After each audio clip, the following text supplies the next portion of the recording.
今天我们要讲的这个话题，号称是外星人造访地球的一个有力的证据，那就是纳斯卡线条。纳斯卡线条就像海市蜃楼一样，出现在秘鲁纳斯卡沙漠的中心地带。这些图形形成的年代十分的久远，但是很多的线条和图案呢，一开始人们并没有对它们产生太多的关注，因为有些直线被人们误以为是以前留下的道路。线条呢看起来也没有什么特殊的，直到人类发明了飞机之后很多年，当时有一架飞机飞过秘鲁的上空，飞机上的人注意到地上有很多在高空中仍然能够辨识的线条，和其他人为修建的道路相比更加的明显，有些穿过村庄，有些越过平原，还有一些穿过荒无人烟的沙漠地带。从此之后，人们就开始关注这件事，就开始研究纳斯卡这个地方为什么有从空中才能看到很多直线和曲线的图案呢？后来就来了一个专业的考古队，他们也是坐飞机进行的观察。和第一次的人相比，他们从离地面更高的距离飞过，他们当时就发现了，哎我去，这哪是简简单单的线条，明明就是比例超乎想象的巨大的各种几何图案和巨大的绘画。第一次就发现了几十个，而且每过一段时间就会发现更多，直到现在人们用人工智能系统通过谷歌地球找出了更多的纳斯卡线条和绘画。维基百科统计的数字为358个，但这个数字并不一定能代表最新的统计结果。随着更多的纳斯卡线条被发现，人们的疑问也越来越多地涌现出来，那就是这些线条是怎么画出来的，而它们存在的意义又是什么？大家好，我是李洛克，这里是小李碎碎念，欢迎来到本期节目。如果您对我的影片感兴趣，希望您可以订阅我的频道。如果您怕没有时间完整的看完这支影片的话，您可以先点个赞，收藏一下，留着以后观看。地质学家对这些图案的图样样本通过碳14进行检测，就发现它们的形成时间都非常的久远，都是在公元前200年到500年之间形成的，也就是距离现在有2000年或者更早的时间。而这些图案的制作工艺都比较简单，就是在纳斯卡的沙漠里面把地面的大块砂石剥开，再把中间的地表的一层浮沙剥开，露出下面浅色的土壤或者沙石。其实这个过程如果你走在那里，用一只脚就能完成。但是最神奇的并不是这些线条用什么方法去绘制的，而是怎么在这么宏观的比例上绘制出来的。这么庞大的图案，你想想，在2000年之前，中国那时的朝代还是在西汉，那时候世界的科学技术还是非常的落后的。而沙漠上这些巨大的艺术作品，如果没有先进的技术支持，几乎是不可能绘制出来的。秘鲁的纳斯卡沙漠的面积大概有300多平方公里大，相当于巴黎面积的5倍。而这些神秘线条形成的图案更是多种多样，有很多目睹过的人说，那种震撼完全是在影片里无法感受到的。就像这些图案，猴子、蜂鸟、蜘蛛，而且探索的越多，他们就会发现更多更复杂的图案和更大的绘画。他们还发现了一个延伸了20多公里，像是飞机跑道的路线。更神奇的是，这条路线横穿起伏的山谷和平坦的河流，就像是一个高智慧生物在很高的高空用一种类似激光的工具无差别绘制出来的。所有这些图案的比例和角度都不会因为地形的变化而出现丝毫的误差，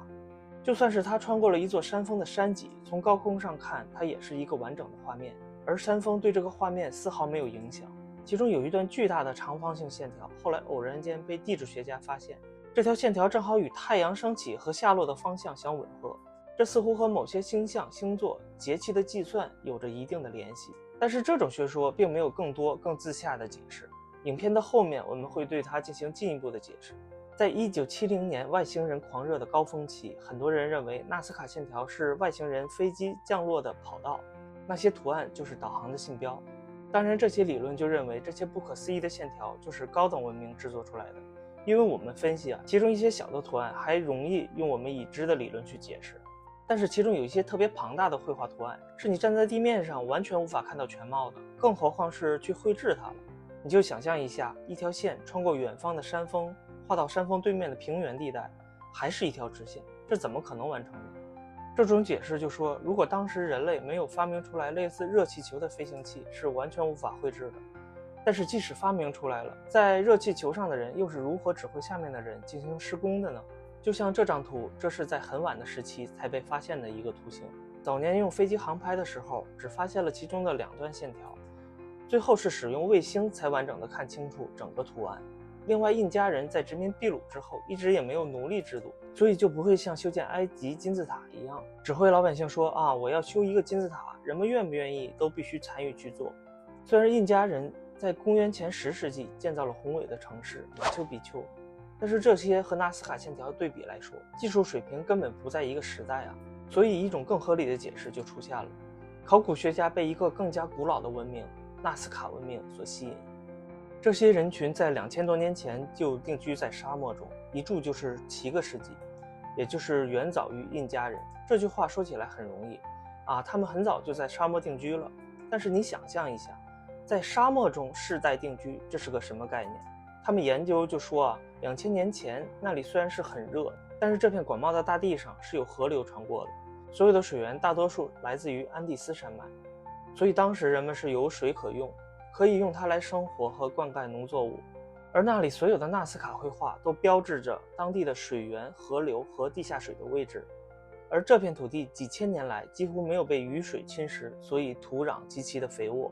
当时生活在这里的人们有水可用，农作物又能丰收。考古学家就发现啊，这里当时有玉米之类的农作物。因为干燥的沙土保护，考古学家就发现这些埋藏于地下多年的农作物并没有腐败或改变形态，而且在这里没有发现大规模的冷兵器，所以纳斯卡文明很可能是一个和平且繁荣的文明。人们能够有充分的时间去思考、利用资源和如何生活。但是就像哥伦比亚文明一样，纳斯卡文明并没有任何的文字遗留下来，但是他们的文明却是的的确确的存在的。在考古学家挖掘的文物中，我们能够看到很多各式各样精美的陶瓷，而且冶炼技术非常的特殊。在2000年之后的现在，这些陶瓷被挖掘出来，它们保存的状态仍然十分完好。而且令人惊讶的是，这些陶器上有很多亮丽鲜明的绘画，展示了当时的艺术水准。其中你还能发现一些绘画和纳斯卡线条中的一些极度的吻合，比如说蜂鸟、猴子和蜘蛛。但是问题是，我们把纳斯卡线条与这些文明联系起来之后，同样无法解开纳斯卡线条的绘制之谜。秘鲁的纳斯卡地区地表的石头沙土的颜色是偏向红黑色的，这其实就能够推断地面上这些深色的石头和沙土是大概2000多年前的时候啊，在纳斯卡地区有一个重大的事件，就是类似于泥石流的灾难。而这些富含丰富矿物质的泥沙来自于旁边的安第斯山脉，而当这次泥石流灾难过后，纳斯卡地区非常容易沙漠化，这些泥土就不断的氧化，形成了一个颜色很深的砂石层，而且富含丰富的矿物质。而往下面更浅的沙层，如果你能从它的断面看，就能看出，你可以看到一层一层很直的线，这就可以证明2000年之前的地质灾害。而地面的这些不可思议的图案，就是简单的把地表的这些深颜色的沙土拨开到旁边，露出下面浅色的沙土绘制出来的。就像猴子、蜘蛛和蜂鸟的图案，你只需要拨开10多厘米厚的沙土就能完工了。在近距离看，你很难发现这些图案的存在。虽然这么多年纳斯卡地区干旱少雨，气候变化很少，但是由于年代太过于久远，所以你在很近的距离只能看到荒芜的沙土。而通过白天炽热的温度烘烤，再加上晚上温差形成的冷凝水珠，加固了这些纳斯卡线条，这让它们能够延续到今天，又增加了一层保障。所以我们今天能够看到这个直径50厘米的小狗线条。而这个秃鹰图案就大了，它的直径有150米，比一个足球场的长度还要大。再看这只鸟，它的长度是300米，几乎和埃菲尔铁塔一样高，这就很让人难以理解。按照常规的思路，人为绘制的话，当时人们起码要有很高的计算技术，但这看起来不太可能。而且史料记载的纳斯卡文明中，并没有关于热气球或者风机的记录。在没有任何的设备设施的情况下，纳斯卡人是如何做到的这么庞大的工程？而这些图案充满了数学和几何的知识。就像蜘蛛和蜂鸟，你必须用一种比例模型放大的计算方法，才能仅在理论中放大这些图案，而实际操作上更加的难。这些谜题一样的线条、漩涡和图案就变得更加吸引人了。它们的几何形状是那么的自然，线条的粗细又那么的均匀，这更让人对它的制作过程感到好奇。如果猜测他们制作了热气球的话，其实和想象在他们的知识水平和技术条件下制作出战斗机也差不多了。所以这基本上不太可能完成。多年来，人们一直尝试使用简单的工具来试图还原这种巨大的图案绘制的过程，但是在尝试的过程中，人们发现这比想象中的问题还要多，因为这需要非常高的精确度，只有一个拥有多种技能的民族才能够实现。他们不仅要有伟大的农民能让人们吃饱饭，有多余的心思花在艺术的研究上面，还需要有更杰出的工匠、测量师和艺术家，这需要有多个社会专业的类别。而纳斯卡文明有这么先进的技术吗？考古学家通过一些刻在岩壁上的地形图案推理出，可能在纳斯卡文明之前还有另外一些人生活在这片土地上，那就是帕拉卡文明。他们生活在公元前200到800年。考古队发现了一个古老的建筑群的遗址，在城市中的祭坛墙壁上发现了一些形状像是钻石一样的画面，这个钻石画面又是由2个金字塔形状组成的，上面是正向的金字塔，下面是倒立的金字塔。这很可能是一种编纂语言或者一些有含义的信息传达。在他们的陶瓷制品和纺织品上面能够找到鲸鱼、蜂鸟、猴子等各种图案。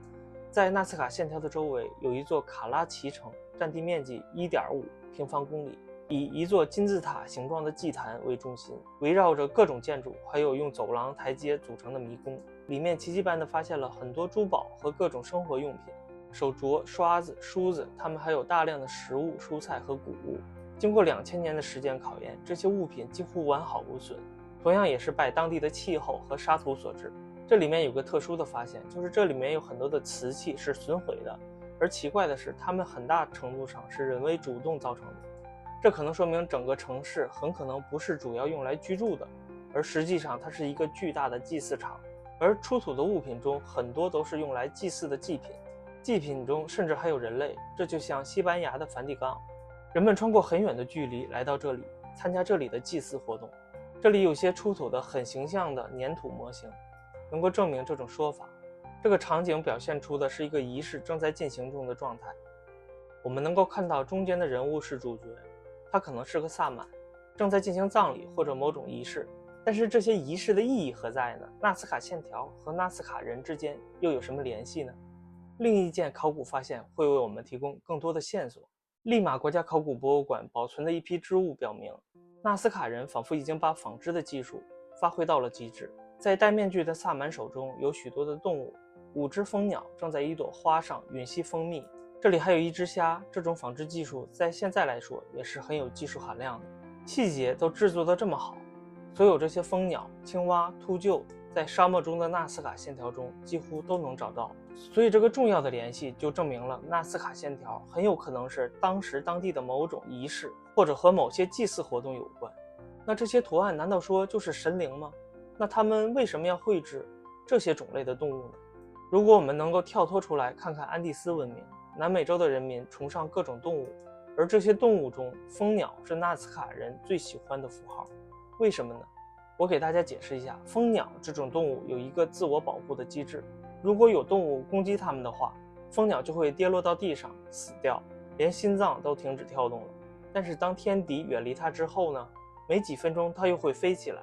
重新获得生机。这其实是它的一种假死状态。在2000年前呢，人们就因此信奉这种神奇的鸟类，认为它是有这种起死回生的力量。那这些图案中有蜂鸟的意义就很好解释了。那其他的动物呢？根据研究其实绘画中的大多数动物都与同一种元素有着直接或者间接的联系，那就是水源。鲸鱼图案很好理解，肯定是与水源有着直接的联系。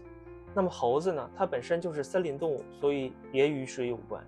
另外，在安第斯人的信仰中，猴子被视为水的保护神。当秃鹫来到海岸时，一般就代表着这附近的山里面肯定有水源的存在，所以它也是水的指引者。而蜘蛛的出现，可能大家有的人就不了解了。我解释一下，这个蜘蛛一般如果在沙漠里面出现的话，其实也能证明它周围是有水源存在的。因为沙漠里只有水或者地下水存在的地方，才会有蜘蛛出没。因此，水这个元素存在于几乎所有纳斯卡绘画里面。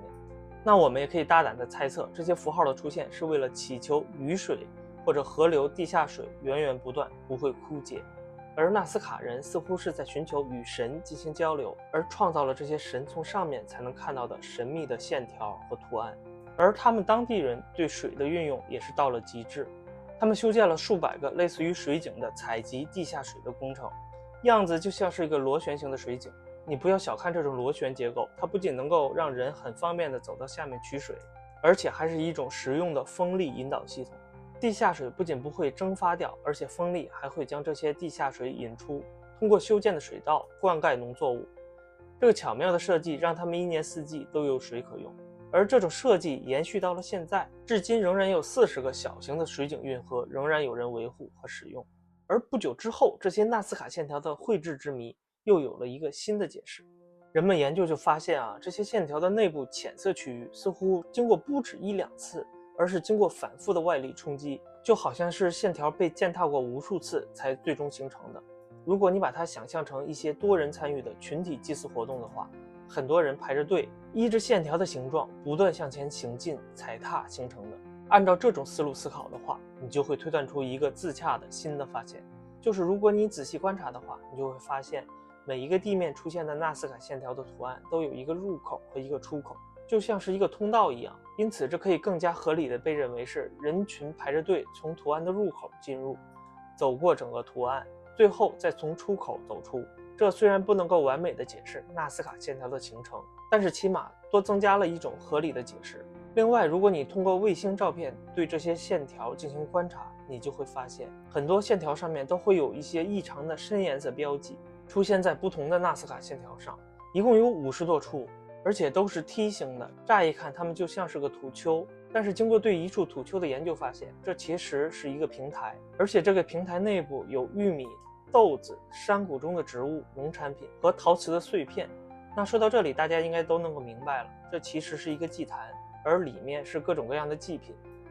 所以这些黑点祭坛的建造模式都差不太多，但是其中有一种特殊的似乎不该出现的东西，那就是丁螺是一种大贝壳，它象征着水和繁衍。这似乎看起来很合理，但是呢，你要知道这个东西一般它不会出现在这个地方，这种贝壳它通常情况下只会出现在赤道地区。随着考古学家对纳斯卡线条的逐步了解，似乎人们越来越接近于真相，又似乎离真相越来越远。从秘鲁帕拉卡斯的一处神秘墓穴中出土了一些文物，我们能够发现里面有些奇特的头骨，它们和我们认知的任何一种人类的头骨都有点不同。通过碳14的检测发现，它们也是正好有2000年到3000年的历史。它们的头骨特别的细长，眼窝也特别的大，它们的脑容量是正常人类的2倍，而经过 DNA 检测之后发现，它们的基因序列和人类无法完全匹配，也就是说它们并不完全是人类。2017年在纳斯卡线条附近又发现了6具木乃伊，其中1具被称作为玛里亚的木乃伊，他的手上和脚上都有3根手指，眼睛很大，头部细长，耳朵是2个小孔，而他通过碳14测定也是有2000年左右的历史。这个木乃伊的形象和我之前的一期影片讲罗斯威尔事件中外星人的形象非常的相似，他们的 DNA 也是和现在的人类不匹配的。难道当时所有的这一切解释真的要归类于外星文明的产物吗？另外我们能够看到，在纳斯卡线条中有这种巨大的几何图案，这就是影片刚开始时候说到的巨大的4边形。在这个巨大的4边形的两端各有2个祭坛，祭坛中有一根长达8米的柱子，这根柱子可能是为了悬挂祭祀标志的道具。和祭坛相关的纳斯卡线条绘画记录了纳斯卡文明的最后线索，而这些都是在公元前6世纪到7世纪之间制作的。而这些长方形绘画似乎与以往不同，它们完全没有逻辑性，能给我们表达最多的是一种疯狂的想法。而它们为什么会变得疯狂呢？根据考古推测，在纳斯卡文明的末期，一次疯狂的洪灾席卷了这片土地，同时当地又发生了严重的地震。这2个信号表明土地营养的大量流失和地下水源的改变，这导致河流的水变得越来越小，而且难以灌溉它们赖以生存的贫瘠的土地。而他们能够做的只是举行疯狂的祭祀活动，不断地扩大祭祀的场地，来祈求神明的眷顾，祈求雨水和丰收。然而一切起不到任何作用，荒漠化一天比一天加剧，这样持续了40年。干旱打败了纳斯卡人，他们在公元7世纪逃往山区，纳斯卡文明逐渐的消失，随之消失的还有他们的精神文化，而纳斯卡线条也止步于这个时间。然而这些线条却穿越时间来到了我们身边，它们让我们知道曾经有一个辉煌的安第斯文明的存在。1个多世纪之后，我们掀开了这个文明神秘的面纱，但是只掀开了一小部分，因为有更多的谜题被我们发现了。安第斯文明的考古工作还在进行中，而我们只能够把真相留给未来。好了，我是李洛克，这里是小李碎碎念，希望你喜欢这期影片，欢迎订阅我的频道，我们下期再见。